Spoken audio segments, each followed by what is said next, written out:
Halo, selamat datang kembali di video jaringan komputer bersama saya Yulianto. Kali ini kita akan menyempurnakan antarmuka AIGRP. Tujuannya adalah meningkatkan performa jaringan dengan cara mengoptimalisasi bandwidth dan load balancing. Ini adalah topologi jaringan yang akan kita optimalisasi. Terdiri dari 3 buah router dan 3 buah PC. Masing-masing telah diset menggunakan IP address masing-masing. Untuk router telah kita set menggunakan routing protokol jenis AIGRP. Untuk menguji koneksi AIGRP, gunakan Simple PDU, pastikan router dapat terhubung satu sama lain. Dari R1 menuju R2, berhasil. Dari R2 menuju R3, berhasil. Dari R3 menuju R1, berhasil. Yang kedua, pastikan n-host dapat terhubung satu sama lain, gunakan Simple PDU. Dari PC1 ke PC2, sekali lagi dari laptop 1 ke laptop 2, berhasil. Dari laptop 2 ke laptop 3, sekali lagi, berhasil. Kemudian dari sini ke sini juga berhasil.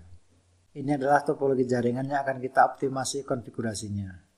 Terdiri dari 3 buah router, di mana masing-masing telah diset IP address dan menggunakan routing protokol AIGRP.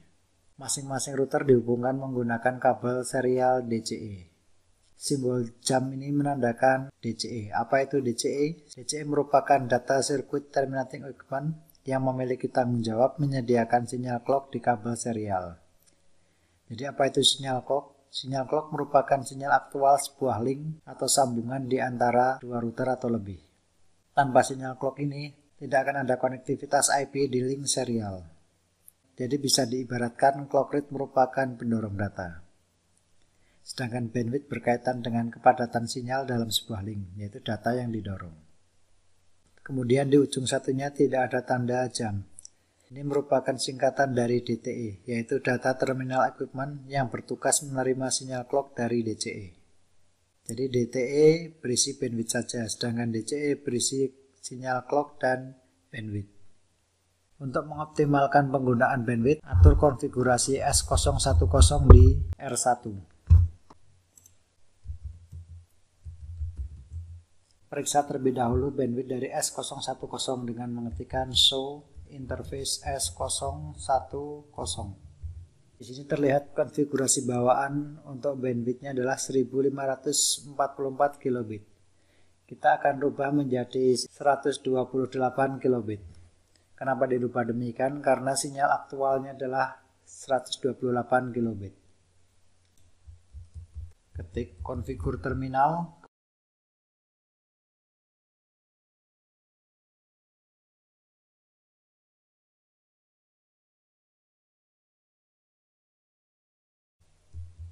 Interface S010, kemudian ketik clock rate 128, 123, diikuti dengan bandwidth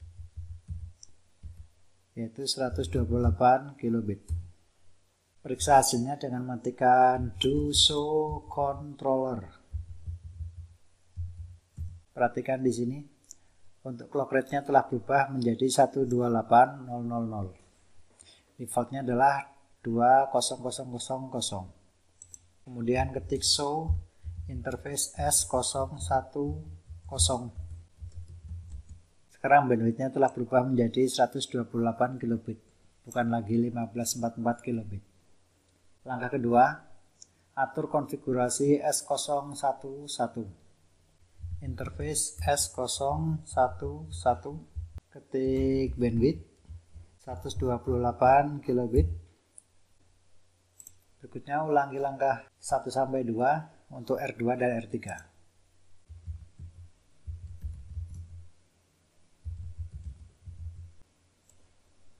Untuk DCE ada di SE011.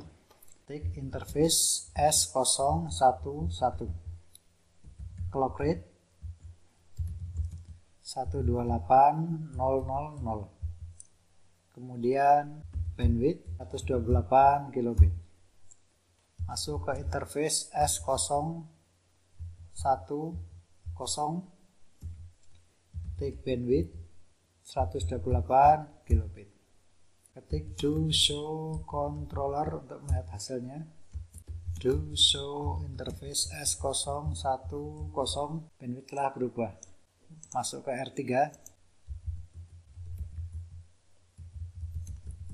Untuk R3 DCI ada di S010, ketik interface S010, kemudian clock rate 128.000, bandwidth 128.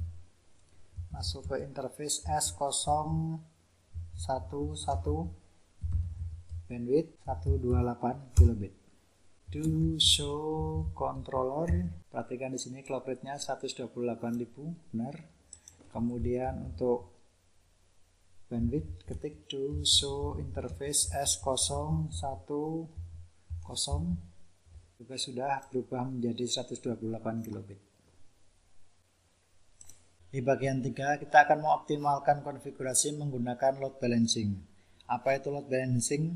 Load balancing adalah proses mengirim traffic melalui beberapa link, 2 link atau lebih untuk menuju ke tujuan. Load balancing EIGRP mirip dengan load balancing USPF, namun memiliki perbedaan. Kalau di USPF hanya untuk equal cost load balancing, sedangkan EIGRP tidak hanya equal cost load balancing tapi juga unequal cost load balancing. Jadi equal cost load balancing adalah jika masing-masing link memiliki nilai metrik yang sama. Sedangkan unequal cost load balancing, meskipun link ini berbeda nilai metrik, tetap bisa digunakan. Pertama, periksa jumlah jalur untuk equal load balancing dan unequal load balancing. Gunakan R1, tujuannya adalah nanti di laptop 2 ini. Ketik do show IP protocol. Di sini tertulis maximum bed. Ini adalah untuk equal load balancing. Jadi defaultnya terisi 4. Kita bisa merubah sesuai kebutuhan. Kemudian di bagian bawah ada maximum metric variance. Maximum metric variance ini digunakan untuk unequal load balancing. Kedua, periksa rute yang menuju BC3. Jalur mana yang dilewati dan sebutkan alasannya. Ketik show IP route EIGRP.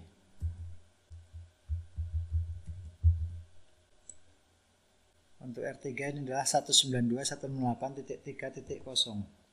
Jadi ini hanya ada satu melalui 192.168.13.2, yaitu melalui port S010 kepunyaan R3. Nanti akan kita buat menjadi 2. Kemudian perhatikan juga contoh yang lain. Di sini untuk menuju ke 192.168.2.3.0 atau berada di sini, ini bisa menggunakan 2 jalur. Yang pertama melalui 192.168.13.2 dan 192.168.12.2 itu sini. Ini kenapa dua-duanya bisa digunakan? Karena memiliki nilai metrik yang sama. Jadi ini menggunakan equal load balancing. Oke, langkah berikutnya set bandwidth menjadi 64 kilobit. Di bagian R1, interface S011. Masuk ke interface S011. Tadi bandwidthnya adalah 128 kilobit, sekarang kita akan rubah setengahnya. Sehingga bandwidthnya adalah 64 kilobit.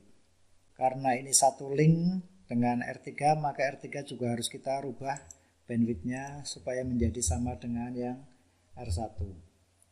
Interface S010, bandwidthnya dirubah menjadi 64. Oke, langkah kedua, set varian menjadi 2. Kenapa menjadi 2? Kita lihat di sini R1, do show IP protocol. Di sini variannya telah 2. Jadi untuk mengembalikan ke nilai default bisa gunakan no variance. Ketik router EIGRP, autonomous sistemnya 1, kemudian ketik no variance, enter. Kita lihat lagi do show IP protocol. Jadi by defaultnya nilai variannya adalah 1. Sekarang kita rubah menjadi 2 dengan mengetikkan variance 2. Kemudian di R3 juga set variannya menjadi 2. Router EIGRP 1, ketik varian 2. Langkah terakhir, periksa rute yang menuju ke PC3. Kita buka di R1. Do show IP route EIGRP. Sekarang perhatikan di sini untuk menuju ke 192.168.3.0 bisa melalui dua cara. Belum kita rubah menjadi unequal load balancing, cuma ada satu. Sekarang sudah ada dua, bisa melalui 192. Sekarang perhatikan di sini untuk menuju ke 192.168.3 atau menuju ke sini bisa melalui dua cara, yaitu melalui 192.168.12.2 melalui sini dan 192.168.13.2 melalui sini. Dan ini nilai visible distance-nya, karena tadi kita menggunakan nilai setengahnya, maka hasilnya adalah kayak gini. Jadi unequal load balancing telah berhasil kita konfigurasi. Jadi demikian untuk materi kita kali ini, yaitu bagaimana mengoptimasi konfigurasi dengan mengubah bandwidth dan mengoptimalkan penggunaan load balancing. Terima kasih.